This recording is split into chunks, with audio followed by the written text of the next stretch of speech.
ಎಲ್ಲ ಪ್ರದರ್ಶಕ ಕಲೆಗಳಿಗೆ ಅದು ಒಂದು ತಾಯಿ ಭೂಮಿ ಇದ್ದ ಹಾಗೆ ರಂಗಭೂಮಿ. ಆಗಿನ ಕಾಲದಲ್ಲಿ ಒಂದು ಕ್ಯಾಮರಾ ಅಥವಾ ಒಂದು ಸ್ಟಿಲ್ ತಗೋಬೇಕಾದ್ರೂ ಕೂಡ ಒಬ್ಬ ಸ್ಟಿಲ್ ಫೋಟೋಗ್ರಾಫರ್ ಬರ್ತಾನೆ ಅಂದರೆ ಸಂಭ್ರಮಿಸ್ತಾ ಇದ್ವಿ. ಅಯ್ಯೋ ಬರೋವಾಗ ಎಲ್ಲರೂ ಮನೆಯವರೆಲ್ಲ ಕಾಯ್ತಾ ಇದ್ವಿ, ಎಲ್ಲ ಹಾಕ್ಕೊಂಡು ರೆಡಿ ಹಾಕ್ಕೊಂಡು ತಲೆ ಬಾಚ್ಕೊಂಡು ಇತ್ಯಾದಿಗಳೆಲ್ಲ. ಇಲ್ಲ ಯಾವುದೇ ಕಾಲಘಟ್ಟಕ್ಕೆ ಸಿನಿಮಾ ಮತ್ತು ಯಾವುದೇ ಪ್ರಕ್ರಿಯೆ ಒಂದು ದಶಕಕ್ಕೆ ಒಂದು ಚೇಂಜನ್ನು ಬದಲಾವಣೆಯನ್ನು ಕಾಣುತ್ತೆ. ಹಾಗಂದು ಮಾತ್ರಕ್ಕೆ ಇದು ಚಿನ್ನಾರಿ ಮುತ್ತ ಥರನೇ 25 ವಾರ ಓಡಬೇಕು ಅನ್ನೋದಾಗಲ್ಲ. 25 ದಿವಸ ಓಡಿದ್ರೂ ಭಾಳ ದೊಡ್ಡ ಮಟ್ಟದ ಓಟ್ರಾನೆ. ಸಿಕ್ಕಿದ್ದೇ ಚಾನ್ಸ್ ಅಂದ್ಬಿಟ್ಟು ಬರೀ ವೈಲೆನ್ಸು, ಸೆಕ್ಸು ಅಥವಾ ರೋಚಕತೆ ಇವುಗಳ ಹಿಂದೆ ಹೋದರೆ ಮಕ್ಕಳಿಂದ ಹಿಡಿದು ದೊಡ್ಡವರವರೆಗೂ ವಿಕೃತಿಗಳನ್ನು ನಾವು ತುಂಬ್ತಾ ಹೋಗ್ತೀವಿ. ಇಬ್ಬರಿಗೂ ಕಾರ್ಯಕ್ರಮಕ್ಕೆ ಸ್ವಾಗತ. ಸೊ ಇಬ್ಬರು ಹೇಗಿದ್ದೀರಿ ಸರ್? ಚೆನ್ನಾಗಿದ್ದೀನಪ್ಪ, ನೀವು ಹೇಗಿದ್ದೀರಿ? Thank you. ನಿಮ್ಮ ಆಶೀರ್ವಾದ. Thank you. ಇಬ್ಬರು ಆಶೀರ್ವಾದ ಚೆನ್ನಾಗಿದ್ದೀವಿ ಸರ್. ನಾವು ಅವಾಗ ನೋಡಿದ್ವಿ ಚಿನ್ನಾರಿ ಮುತ್ತ, ನೋಡಿಲ್ಲ ಬಟ್ ಟಿ ವಿ ಒಳಗೆ ಸಿನಿಮಾ ನೋಡಿದ್ವಿ ನಾವು ಚಿನ್ನಾರಿ ಮುತ್ತ. ಸರ್ ನಿರ್ದೇಶನದಲ್ಲಿ ವಿಜಯ್ ಸರ್ ಬಾಲ್ಯ ನಟ ಅವರು. ಸೊ ಈಗ ನೀವು ಮತ್ತೆ ಜೀನಿಯಸ್ ಮುತ್ತ ಅಂತೇಳಿ ನೀವು ನಿರ್ದೇಶನ ಮಾಡ್ತಿದ್ರಿ ಮೇಡಮ್. ಮೊದಲ ನಿರ್ದೇಶನ ಹೇಗಿತ್ತು ಆ ಒಂದು ಅನುಭವ? ಭಾಳ ಖುಷಿಯಿಂದ ಮಾಡಿದೆಪ್ಪ. ಅದರಲ್ಲೂ ವರ್ಕ್ ಮಾಡಿದ್ದೆ ನಾನು ಕಾಸ್ಟ್ಯೂಮ್ ಡಿಸೈನ್ ಆಗಿ. ಸಾರ್ ಹಿಂದೆ ಅವ್ರು ಹೇಗೆ ಶಾರ್ಟ್ ಮಾಡ್ತಿದ್ರು, ಹ್ಯಾಕ್ ಟ್ರ್ಯಾಲಿ ಹಾಕ್ತಿತ್ತು, ಹೆಂಗೆ OSS ತೆಗಿತಿದ್ರು ಎಲ್ಲ ಅಬ್ಸರ್ವ್ ಮಾಡ್ತಿದ್ನಲ್ಲ. ಆ ಕಲಿಕೆ ನಂಗೆ ಇದರಲ್ಲಿ ಈಸಿ ಆಯಿತು. ಓಕೆ, ಅಂದರೆ ಇದು ಏನೋ ಮುಂದುವರೆದ ಭಾಗನ ಅಂತ ಜೀನಿಯಸ್ ಮುತ್ತ, ಚಿನ್ನಾರಿ ಮುತ್ತ ಮುಂದುವರೆದ ಭಾಗನ ಅಂತ? ಆ ಥರ ಏನಿಲ್ಲ. ಇಲ್ಲಿ ಸೋಲಿಗರ್ ಹುಡುಗ ತುಂಬ ಆ್ಯಕ್ಟಿವ್ ಆಗಿರ್ತಾನೆ. ಅಮ್ಮಮ್ಮನ ಜೊತೆ ಇದ್ದು ಅವ್ನ ಕಲಿಕೆ ಇಲ್ಲಿ ತೋರಿಸಿ ದೊಡ್ಡ ಪ್ರೊಫೆಸರ್ ಆಗಿ ಅವನು ಮೈಸೂರು ಯೂನಿವರ್ಸಿಟಿನಲ್ಲಿದ್ದಾನೆ. ಅಲ್ಲಿ ಒಂದು ಹಳ್ಳಿ ಹುಡುಗ ಹೆಂಗೆ ರನ್ನಿಂಗ್ ರೇಸಲ್ಲಿ ಮುಂದಾಗಿ ಬಂದು ಗೋಲ್ಡ್ ಮೆಡ್ಲು ತಗೊಂಡ ಅಂತ ಅದು ಇಬ್ಬರಲ್ಲಿರೋ ಜೀನಿಯಸ್ ಇಲ್ಲಿ ತೋರಿಸ್ತೀವಿ ಅಷ್ಟೇ. Super madam. ಅಂದರೆ ಇಷ್ಟು ಸಮಯ ಬೇಕಾಗಿತ್ತು ಅನ್ಸುತ್ತೆ ನಿರ್ದೇಶನಕ್ಕೆ ನಿಮಗೆ ಅಂತ? ಇಲ್ಲ, ತುಂಬ ಜನ ಕೇಳ್ತಿದ್ರು ಮಾಡಿ ಮಾಡಿ ಅಂತ. ನಾ ಸಾರ್ ಬೆನ್ನೆಲುಬಾಗಿ ಅವ್ರಿಗೆ ಹೆಲ್ಪ್ ಮಾಡ್ಕೊಂಡಿದ್ದೆ. ಇದು ನನ್ನ ಫ್ರೆಂಡ್ ಲತಾ ಜಯಪ್ರಕಾಶ್ಗೋಸ್ಕರ, ನನ್ನ ಮಗನಿಗೋಸ್ಕರ ಮಾಡೇ ಮಾಡಿ ಅಂತ ಕೇಳಿದಾಗ ಮಾಡ್ದೆ. ಮನೆಯಲ್ಲೇ ದೊಡ್ಡ ಯೂನಿವರ್ಸಿಟಿ ಅಂತ ಹೇಳ್ಬೋದು ಸರ್ ಒಂದು ನಿರ್ದೇಶಕರು. ಸೊ ಆ ಒಂದು ಹಾಗೆ ಬಂದ್ಬಿಟ್ಟಿದೆ ನಿಮಗೆ ನಿರ್ದೇಶನ ಇದು. ಸರ್ ಏನು ಹೇಳ್ತೀರಿ ಸರ್ ಮೇಡಮ್ ಅವರ ನಿರ್ದೇಶನ ಮೊದಲ ಸಿನಿಮಾ? ಸೊ ಜೀನಿಯಸ್ ಮುತ್ತ. ನಾವಿಬ್ಬರು ಕೂಡ ರಂಗಭೂಮಿಯಿಂದ ಬಂದವರು. ಸೊ ರಂಗಭೂಮಿ ಏನು ಹೇಳುತ್ತೆ ಅಂದರೆ ಎಲ್ಲ ಪ್ರದರ್ಶಕ ಕಲೆಗಳಿಗೆ ಅದು ಒಂದು ತಾಯಿ ಭೂಮಿ ಇದ್ದ ಹಾಗೆ ರಂಗಭೂಮಿ.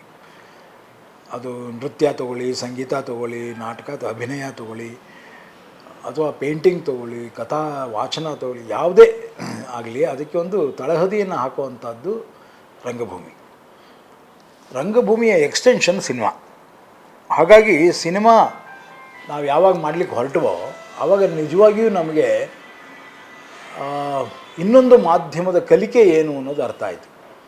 ಆಯಾ ಮಾಧ್ಯಮಗಳಿಗೆ ಆಯಾ ಮಾಧ್ಯಮಕ್ಕೆ ಬೇಕಾದಂತಹ ಸ್ಕಿಲ್ಗಳಿರ್ತವೆ. ನಮ್ಮಲ್ಲಿ ಆ ರೀತಿಯ ಸ್ಕಿಲ್ಗಳನ್ನು ನಾವು ಹೊಂದಿಸ್ಕೋತಾ ಹೋಗಬೇಕಾಗತ್ತೆ. ಇವತ್ತು ನಿಮಗೆ ಡಿಜಿಟಲ್ ಕ್ಯಾಮ್ರಾ ಬಂದುಬಿಟ್ಟಿದೆ ಕೈಗೆ, ಮೊಬೈಲಲ್ಲಿ ನಿಮ್ಮ ಕ್ಯಾಮ್ರಾಗಳಿದೆ. ಆಗಿನ ಕಾಲದಲ್ಲಿ ಒಂದು ಕ್ಯಾಮ್ರಾ ಅಥವಾ ಒಂದು ಸ್ಟಿಲ್ ತಗೋಬೇಕಾದ್ರೂ ಕೂಡ ಒಬ್ಬ ಸ್ಟಿಲ್ ಫೋಟೋಗ್ರಾಫರ್ ಬರ್ತಾನೆ ಅಂದರೆ ಸಂಭ್ರಮಿಸ್ತಾ ಇದ್ವಿ. ಅಯ್ಯೋ ಬರೋವಾಗ ಎಲ್ಲರೂ ಮನೆಯವರೆಲ್ಲ ಕಾಯ್ತಾ ಇದ್ವಿ, ಎಲ್ಲ ಹಾಕ್ಕೊಂಡು ರೆಡಿ ಹಾಕ್ಕೊಂಡು ತಲೆ ಬಾಚ್ಕೊಂಡು ಇತ್ಯಾದಿಗಳೆಲ್ಲ. ಅಂದರೆ ಅಲ್ಲಿಯವರೆಗೆ ನಮಗೆ ಕ್ಯಾಮ್ರಾ ಅಂದರೆ ಏನು ಅಂತಲೇ ಗೊತ್ತಿರಲಿಲ್ಲ. ಅದು ಕ್ಯಾಮ್ರಾ ಯಾವ ರೀತಿ ಕೆಲಸ ಮಾಡುತ್ತೆ ಅದರ ಎಲ್ಲ ರೀತಿಯ ಶಿಕ್ಷಣವೇ ಇರಲಿಲ್ಲ ನಮಗೆ. ಆದರೆ ಇವತ್ತು ನಿಮಗೆ ಶಿಕ್ಷಣ ಕೈಯಲ್ಲಿದೆ. ಡಿಜಿಟಲ್ ಎರ ಒಂದು ರೀತಿ ದೊಡ್ಡ ಇದನ್ನು ಓಪನ್ ಮಾಡಿದೆ, ಹಾಗೆಯೇ ದೊಡ್ಡ ಜವಾಬ್ದಾರಿನೂ ಕೊಟ್ಟಿದೆ. ಇವತ್ತು ನೀವು ಯಾವುದೇ ಸಿನಿಮಾ ಅಥವಾ ವಿಜುವಲ್ ಲಿಟ್ರಸಿ ಅಂತ ಏನು ಕರಿತೀವಿ ಅದು ನೋಡ್ತಾ ಇದ್ದಾಗ ಎಲ್ಲಕ್ಕೂ ಮೂಲ ಸೆಲೆಯಾದ ರಂಗಭೂಮಿ ನಮ್ಮದು. ಅದರ ಮುಖಾಂತರ ನಾವಿಬ್ಬರು ಬಂದಿದ್ದು. ಹಾಗಾಗಿ ನಮಗೆ ನಟನೆ, ನಿರ್ದೇಶನ, ಸಾಹಿತ್ಯ, ಸಾಹಿತ್ಯಿಕವಾದಂಥ ಅಭಿರುಚಿಗಳು ಇವೆಲ್ಲವೂ ಕೂಡ ಸುಮಾರು 30-40 ವರ್ಷಗಳ ನಿರಂತರವಾದಂಥ ದೈನಂದಿಕ ಕ್ರಿಯೆ, ದಿನನಿತ್ಯವೂ ಮಾಡ್ತಾ ಇದ್ದಂಥ ಕ್ರಿಯೆ.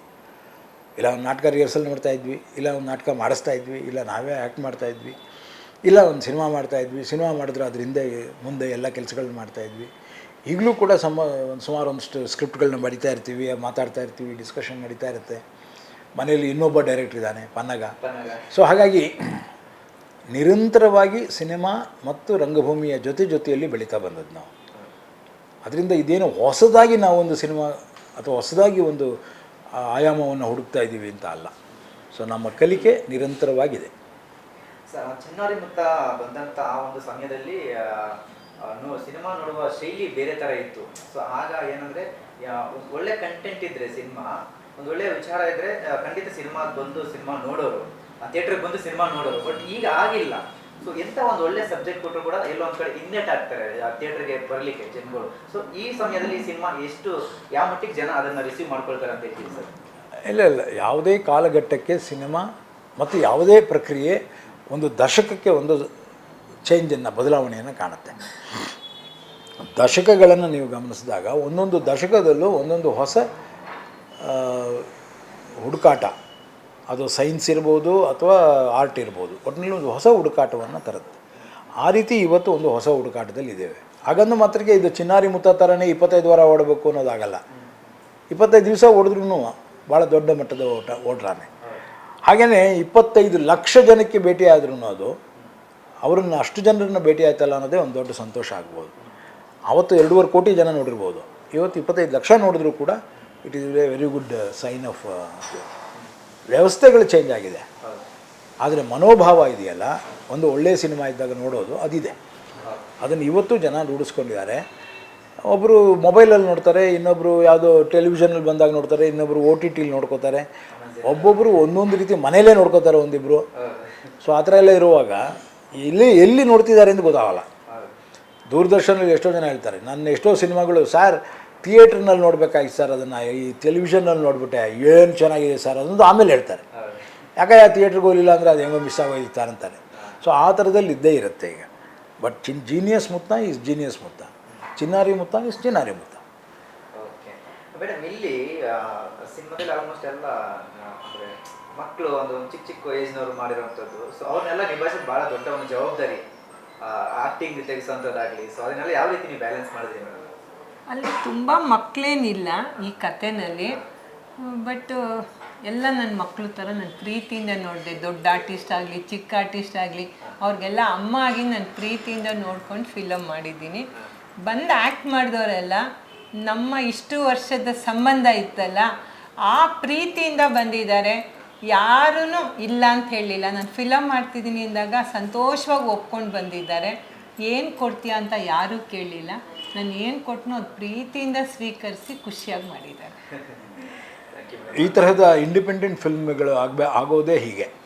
ಈ ಒಬ್ಬ ಇಂಡಿಪೆಂಡೆಂಟ್ ಪ್ರೊಡ್ಯೂಸರು, ನೀವು ಒಬ್ಬ ರೆಗ್ಯುಲರ್ ಪ್ರೊಡ್ಯೂಸರ್ಗಳು, ರೆಗ್ಯುಲರ್ ಸ್ಟಾರ್ಗಳು, ಕಾರ್ಪೊರೇಟ್ ಸಿನಿಮಾಗಳು ಇವುಗಳನ್ನೆಲ್ಲ ನೋಡಿದಾಗ ಈ ರೀತಿ ಇಂಡಿಪೆಂಡೆಂಟ್ ಫಿಲ್ಮ್ಗಳ ಮುಖಾಂತರನೇ ಎಕ್ಸ್ಪ್ರೆಷನ್ಸು ಜಾಸ್ತಿ ಆಗೋದು, ಎಕ್ಸ್ಪರಿಮೆಂಟ್ಸ್ ಜಾಸ್ತಿ ಆಗೋದು.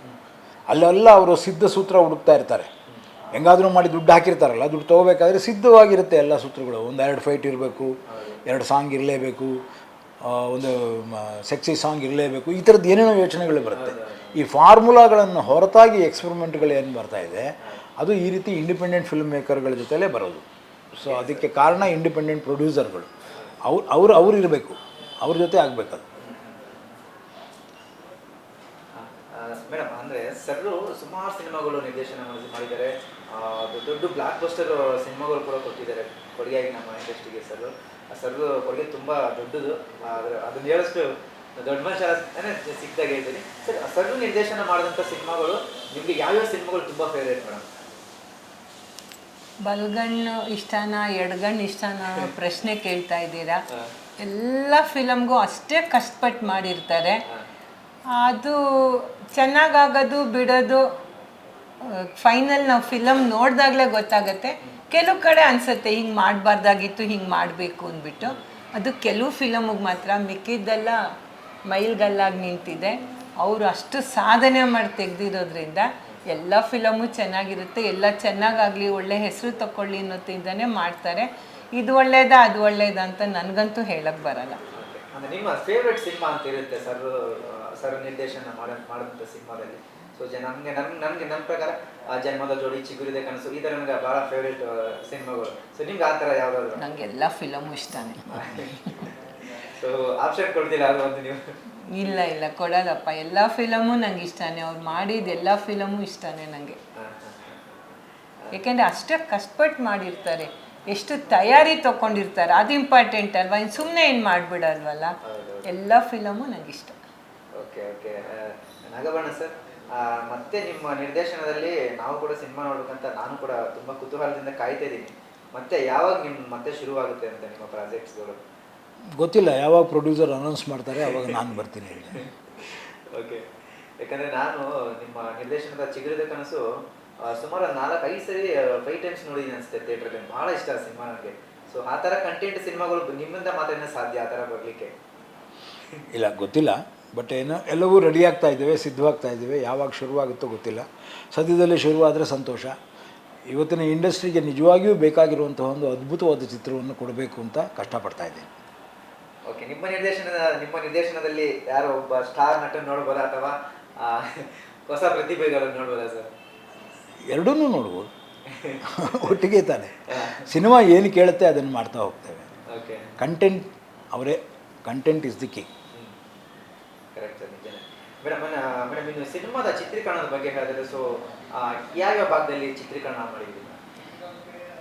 ಬಿಳ್ಗಿ ರಂಗನ ಬೆಟ್ಟ, ಅದು ಬಿಟ್ಟರೆ ಆಸ್ಪತ್ರೆ, ಲೋಕಲ್ ಬೆಂಗಳೂರು, ಅಷ್ಟೇ, ಇನ್ನೆಲ್ಲೂ ಹೋಗಿಲ್ಲ.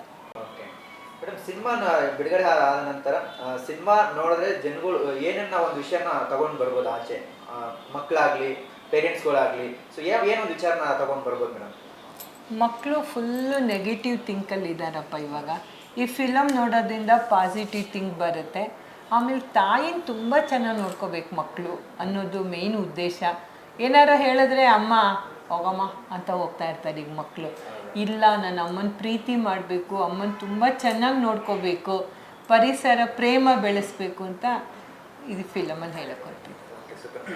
ನಾಗವಣ್ಣ ಸರ್, ನೀವು ಚಿನ್ನಾರಿ ಮುತ್ತ ಮಾಡಿದಂಥ ಸಮಯದಲ್ಲಿ ಬೇರೆ ಥರನಿತ್ತು ಜನ್ರೇಷನ್ನು, ಈಗ ಬೇರೆ ಥರನಿದೆ. ಈ ಎಲ್ಲ ರೀತಿಯೂ ಚೇಂಜ್ ಆಗೋಗಿದೆ. ನಾವು 5G ಕಾಲದಲ್ಲಿ ಇದ್ದೀವಿ. ಸೊ ಏನು ಹೇಳ್ತೀರಿ ಸರ್ ಈ ಒಂದು ಇದ್ರ ಬಗ್ಗೆ? ಈಗ ಇನ್ನೂ ಜವಾಬ್ದಾರಿ ಜಾಸ್ತಿ ಆಗಿದೆ. ನೀವು ಆ ಜವಾಬ್ದಾರಿಯನ್ನು ಫೀಲ್ ಮಾಡಿ ಒಂದು ಹೊಸ ರೀತಿಯ ಶಿಕ್ಷಣ ವ್ಯವಸ್ಥೆಯೊಂದನ್ನು ರೂಪಿಸಬೇಕು. ಸಿನಿಮಾ ಈಗ ಕೇವಲ ಮನರಂಜನೆಯಾಗಿ ಉಳಿದಿಲ್ಲ. ಸಿನಿಮಾ ಈಗ ಬದುಕಿನ ಅಂಗವಾಗಿದೆ. ನಿಮಗೆ ಒಬ್ಬ ಡಾಕ್ಟ್ರ್ ಹತ್ರ ಹೋದರೆ ನೀವು, ಆ ಡಾಕ್ಟ್ರು ನಿಮ್ಮನ್ನು ಸ್ಕ್ಯಾನಿಂಗ್ ಅಷ್ಟೇ ಮಾಡಲ್ಲ, ಅವನು ಬೇರೆ ಬೇರೆ ಎಲ್ಲ ರೀತಿಯ ಟೆಸ್ಟ್ಗಳನ್ನು ಹಾಕುವಾಗ ಅದರಲ್ಲಿ ಎಕ್ಸ್ರೇಯಿಂದ ಹಿಡಿದು ಪ್ರತಿಯೊಂದು ಸ್ಕ್ಯಾನಿಂಗಿಂದ ಹಿಡಿದು ಎಲ್ಲವನ್ನೂ ನೀವು ನೋಡಿ, ಆಟೋಮೆಟಿಕಲಿ ನಿಮ್ಮ ಯಾವ ಡಿಜಿಟಲ್ ಪ್ಲ್ಯಾಟ್ಫಾರ್ಮ್ ಇದೆಯೋ ಆ ಡಿಜಿಟಲ್ ಪ್ಲ್ಯಾಟ್ಫಾರ್ಮೇ ಅಲ್ಲಿ ಉಪಯೋಗಕ್ಕೆ ಬರೋದು.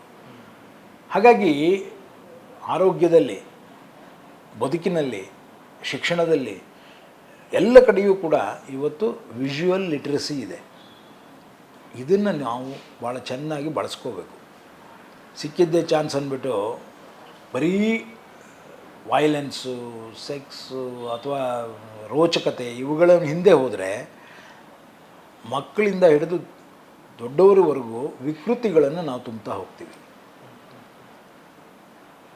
ಯಾವಾಗಲೂ ಕೇಳುವುದಕ್ಕಿಂತ ನೋಡುವುದು ಭಾಳ ಬೇಗ ಎಫೆಕ್ಟ್ ಮಾಡುತ್ತೆ.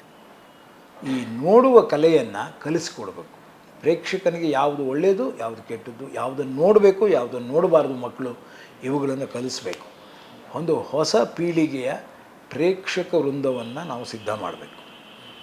ಇಲ್ಲದಿದ್ದರೆ ಏನಾಗುತ್ತೆ, ಈಗ ಏನಾಗ್ತಾ ಇದೆ, ಆ ಕಡೆ ಇಡೀ ದೇಶದಲ್ಲಿ ಒಂದು ಪ್ರಕ್ಷುಬ್ಧತೆ ಇರುತ್ತೆ, ರಾಜಕೀಯವಾಗಿ ಅಸ್ಥಿರವಾಗಿರುತ್ತೆ, ಒಬ್ರನ್ನೊಬ್ಬರು ಬೈತಾನೇ ಇರ್ತಾರೆ.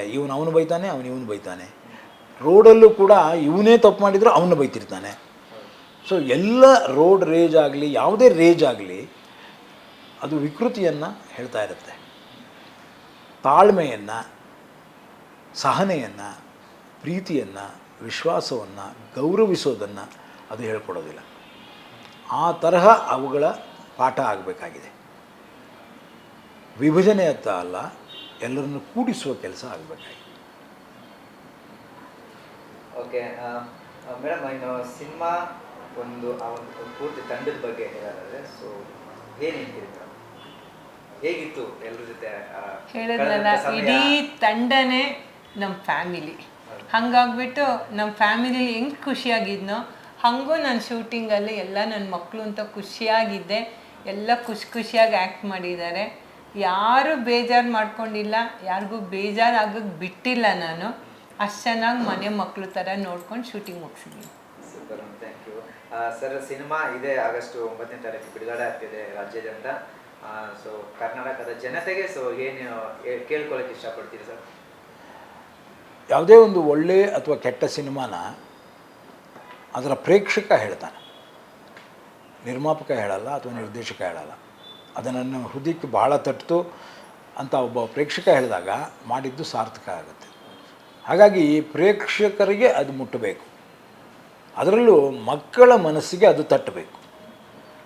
ಇಂತಹ ಸಿನಿಮಾಗಳ ಮುಖಾಂತರನೇ ಮಕ್ಕಳ ಮನಸ್ಸನ್ನು ಹದಗೊಳಿಸಬೇಕು. ಆ ಕೆಲಸ ಜೀನಿಯಸ್ ಮುತ್ತ ಮಾಡುತ್ತೆ. ಅದಕ್ಕೆ ದಯಮಾಡಿ ಮಕ್ಕಳೊಡನೆ ಸಿನಿಮಾ ನೋಡಿ. ಯಾಕಂದ್ರೆ ನಿಮ್ಮಲ್ಲಿ ಈಗ ವೈಯಕ್ತಿಕ ಸಿನಿಮಾಗಳು ಜಾಸ್ತಿ ಆಗಿದೆ.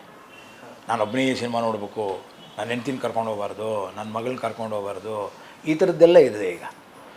ಆಮೇಲೆ ಎಲ್ಲ ಬುದ್ಧಿವಂತರಿಗೆ ಮಾತ್ರ ಸಿನಿಮಾ, ಯಾರಪ್ಪ ಬುದ್ಧಿವಂತರು ಗೊತ್ತಿಲ್ಲ. ಸೊ ಈ ರೀತಿಯಲ್ಲಿರುವಾಗ ಇಂತಹ ವಿಕ್ಷಿಪ್ತ ಮನಸ್ಸುಗಳಿದ್ದಾಗ ಈ ರೀತಿಯ ನವಿರಾದ ಭಾವನೆಗಳನ್ನು ನವಿರಾದಂತಹ ಸಿನಿಮಾದ ಮುಖಾಂತರ ತಲುಪಿಸೋದಿದೆಯಲ್ಲ, ಅದರಲ್ಲಿ ಯಾವ ಮುಜುಗರವೂ ಇಲ್ಲ. ನೀವು ನಿಮ್ಮ ಹೆಂಡತಿ ಮಕ್ಕಳು ಎಲ್ಲರ ಜೊತೆನೂ ಕೂತ್ಕೊಂಡು ಸಿನಿಮಾ ನೋಡ್ಬೋದು, ಖುಷಿ ಪಡ್ಬೋದು, ಮಾತಾಡ್ಬೋದು. ಮಗಳ ಜೊತೆ ಮಗನ ಜೊತೆ ನೋಡೋ ಅದು ಹೆಂಗೆ, ಅದು ಸರಿನಾ ತಪ್ಪಾ ಅಂತ ಕೇಳಿಸ್ಕೋಬೋದು ಅವ್ರನ್ನ. ಈ ರೀತಿಯ ಸಿನಿಮಾಗಳನ್ನ ನೋಡಿ. ಮೇಡಮ್, ಕೊನೆಯದಾಗಿ ಸೊ ಪ್ರೇಕ್ಷಕರಿಗೆ ಏನು ಕೇಳ್ಕೊಳ್ಳೋಕೆ ಇಷ್ಟಪಡ್ತೀವಿ ಮೇಡಮ್? ನಿಮ್ಮ ಫ್ಯಾಮಿಲಿ ಜೊತೆ ಬಂದು ಮಕ್ಕಳ ಜೊತೆ ಕೂತ್ಕೊಂಡು ಫಿಲಮ್ ನೋಡಿ, ಅಕಸ್ಮಾತ್ ಇಷ್ಟ ಆಗದೆ ಇದ್ರೆ ಹೇಳಿ, ಇಷ್ಟ ಇಲ್ಲ ಹಿಂಗೆ ಮಾಡ್ಬೋದಾಗಿತ್ತು ಅಂತ. ಅದನ್ನು ರಿಸೀವ್ ಮಾಡೋಕ್ಕೆ ನಾನು ರೆಡಿ ಇದ್ದೀನಿ. ನೋಡಿ ನಿಮ್ಮ ಖುಷಿನ ವ್ಯಕ್ತಪಡಿಸಿ ಅಂತ ಹೇಳ್ತಾ ಇದ್ದೀನಿ. Thank you so